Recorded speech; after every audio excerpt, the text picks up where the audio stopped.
अस्सलाम वालेकुम दोस्तों, जॉली अजीम हाजिर है फिर एक नई वीडियो के साथ। दोस्तों आज मैं आप लोगों के लिए बहुत ही एक कीमती तरीन जो सब्ज़ी है जो हर घर में हर तकरीबन दुनिया के हर जगह के ऊपर इस्तेमाल होती है, लेकिन मुख्तलिफ फार्म में इस्तेमाल होती है। जो आप जाते हैं अगर आप जो ईस्ट एशिया की तरफ, ईस्ट साउथ एशिया की तरफ, वहाँ पे इसे सबस फॉर्म में यूज़ ज़्यादा किया जाता है। दरमियान में अगर आए साउथ एशिया वगैरह में, वहाँ पे इसे रेड फॉर्म में यूज़ किया जाता है। और अगर आप यूरेशियन पट्टी में आए तो वहाँ पे स्केलियन के नाम से हरे प्याज के नाम के साथ ही येलो और वाइट जो है प्याज की सूरत में इसे इस्तेमाल किया जाता है। इसी तरह वेस्ट में भी लीक के तौर पे इसे इस्तेमाल किया जाता है। तो आज मैं आप लोगों के लिए बहुत ही ज़बरदस्त किस्म की सब्ज़ी लेकर आया हूँ। तो मैं आज आपको प्याज के बेनिफिट्स बताऊँगा। मैंने पिछली वीडियो में आपको लीक्स के बारे में भी बताया था, हरी प्याज के बारे में। आप वीडियो सेक्शन में जाके वो भी देख सकते हैं। तो आज हम प्याज के डिस्कस करेंगे प्याज को। दोस्तों प्याज मुख्तलिफ कलर में अवेलेबल है, मुख्तलिफ फॉर्म में यूज़ होता है। तो आपको ये मुख्तलिफ कलर में मिल जाएगा, जैसे रेड में मिलेगा, ब्राउन में मिलेगा, येलो में मिलेगा, वाइट में मिलेगा और सबज जो फॉर्म में मिलेगा, यानी लीक्स फॉर्म में Chinese leek, spring onion, chives, scallion, ये सब इसी के टाइप हैं। इसके बहुत सारे फ़ायदे हैं। मैंने आपको जैसे बताया कि हरी प्याज के बारे में, लीक के बारे में इंफॉर्मेशन दी है, साइड इफ़ेक्ट्स और बेनिफिट्स के बारे में। तो आज मैं डिस्कस करूँगा जो रेड ऑनियन होता है, येलो ऑनियन और आपका ब्राउन ऑनियन, उसके बारे में। तो दोस्तों ये बहुत ही फ़ायदेमंद सब्ज़ी है। तो इसके अंदर बहुत ज़्यादा मकदार में विटामिन ए पाया जाता है, सी पाया जाता है, विटामिन एच इसमें पाया जाता है, कैल्शियम इसमें होता है, आयरन होता है, मैग्नीशियम होता है और मुख्तलिफ़ किस्म की काफ़ी इसके अंदर न्यूट्रिएंट फैक्ट्स हैं। तो दोस्तों इसका जो सबसे बेहतर और सबसे ज़बरदस्त इस्तेमाल है ऐसे लोग जो है ब्लड प्रेशर के मरीज़ हैं और जिन्हें डायबिटिक के, शुगर है, हार्ट के मरीज़ हैं। तो अगर वो इसे अपनी खुराक के अंदर इसे सैलड के तौर पे यूज़ करें या इवन खानों में भी यूज़ करें तो उनके ऐसा जितनी भी ब्लड प्रेशर की प्रॉब्लम है दूर हो जाएंगी।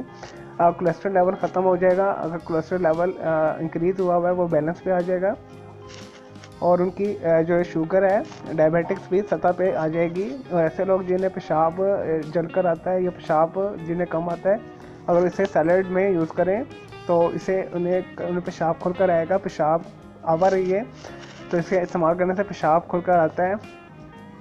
ब्रेन के लिए बहुत अच्छा है, दिमाग की सलाहियतों को डबल ट्रिपल करता है प्याज। तो आप इसे जो है एक छोटे साइज़ की प्याज को बारीक काट के एज अ सैलड यूज़ कर लें या सालन के अंदर यूज़ करें तो ये आपके जो नर्वस सिस्टम को और ब्रेन को मजबूत करता है और स्ट्रॉन्ग बनाता है और बूस्ट करता है। और जिस समय जितने भी जहरीले मरकबात हैं बॉडी में से, तो ये क्लेंस करता है, साफ़ सुथरा करता है जिस्म के अंदर।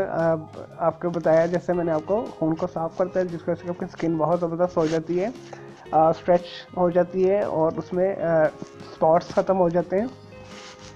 दोस्तों क़ुव्वत मुदाफ़ियत को ये स्ट्रॉन्ग करता है। बैरूनी और अंदरूनी अगर मुख्तलिफ किस्म के वायरसेस और बैक्टीरिया आपके ऊपर हमला करें तो ये इन्हें अच्छे तरीके के साथ प्रोटेक्ट करता है।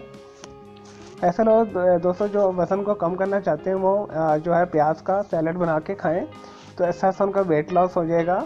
और इसमें विटामिन जो है डी हाई मकदार में पाया जाता है और कैल्शियम भी, जिसकी वजह से आपकी हड्डियाँ मजबूत होती हैं इसे इस्तेमाल करने से। दोस्तों जैसे मैंने आपको इसके बारे में बताया कि ये बहुत मुफीद जो है सब्ज़ी है। अगर दुनिया में कुछ भी ना हो, सिर्फ गंदम हो यानी रोटी हो और साथ में सिर्फ सब्ज़ी प्याज हो तो आपका काम चल जाएगा। और दोस्तों ये फीमेल्स के लिए भी बहुत अच्छी है और स्पेशली ये मेंस के लिए बहुत अच्छी है। ऐसे लोग जो नामर्दी का शिकार हैं, इम्पोर्टेंस का शिकार हैं, अगर वो इसे एक मुनासिब मकदार में प्याज को इस्तेमाल करें एज अ सैलेड डेली खाने में, रोटी में, तो उनका ब्लड प्रेशर बहुत अच्छे तरीके के साथ उनके जो है स्पेशल ऑर्गन में जाएगा, जिसकी वजह से उनका इम्पोर्टेंस का मसला ख़त्म हो जाएगा। तो अगर आपको किसी भी किस्म की इम्पोर्टेंस है, नामर्दी है, तो आप इसे इस्तेमाल करेंगे, मेल हज़रात के लिए कह रहा हूँ स्पेशली, तो उनका ये मसला हल हो जाएगा। क्योंकि हर जगह आजकल आपको पता है ये प्रॉब्लम पाई जाती है। तो आप इसे प्याज को एक छोटे से मीडियम साइज़ में बारीक काट के डेली रोटी के साथ ऐसा सैलड खाएं तो उससे आपको फ़ायदा होगा। और दोस्तों कई लोग प्याज को इस हद से नहीं खाते कि जिसकी वजह से वो महफिल में नहीं बैठ सकते, वो कहते हैं स्मेल आते हैं। इसका तरीकाकार यही है, जब भी आप प्याज को यूज़ करें उसके बाद आप कुल्ली कर लें, उसके बाद आप थोड़ी सी सौंफ चबा लें या कभी सब्ज़ इलायची चबा लें तो आपका ये प्रॉब्लम दूर हो जाएगा और इससे आपके बेनिफिट्स भी आपको प्याज के मिल जाएंगे। तो इस वजह से इसे अपनी डाइट में लाजमी आप इस्तेमाल करें। और दोस्तों ये तो काफ़ी ज़्यादा इसके मैंने आपको बेनिफिट्स बता दिए। और अब मैं आता हूँ साइड इफ़ेक्ट्स की तरफ। हर चीज़ को मुनासिब मिक़दार में लेना चाहिए। इस वजह से अगर आप प्याज अगर ज़्यादा मिक़दार में इस्तेमाल करेंगे तो इसके कुछ नुकसान भी हैं।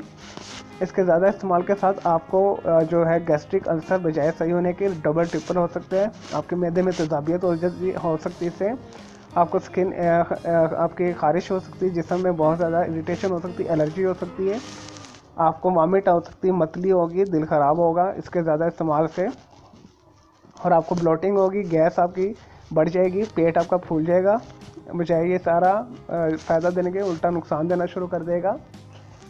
इसका जो मुनासिब इस्तेमाल है मैंने आपको बार बार रिपीट भी किया है और बता देते हैं। इसका मुनासिब इस्तेमाल एक छोटी प्याज एक पर्सन के लिए या एक दरमियानी प्याज या मैक्सिमम तो आप मीडियम साइज़ की जो प्याज को बारीक काट के पूरे दिन में इस्तेमाल कर सकते हैं मुख्तलिफ औकात में, सुबह दोपहर शाम में खाने के साथ। तो एक टाइम में एक कप ज़्यादा ना खाएं, उससे आपको मैदे में जलन हो सकती है, सांस की नाली में जलन हो सकती है, तो आपको वॉमिट हो सकती है। और सोते वक्त भी आपने पूरा प्याज खा के नहीं सोना, वो भी आपके लिए प्रॉब्लम कर सकता है।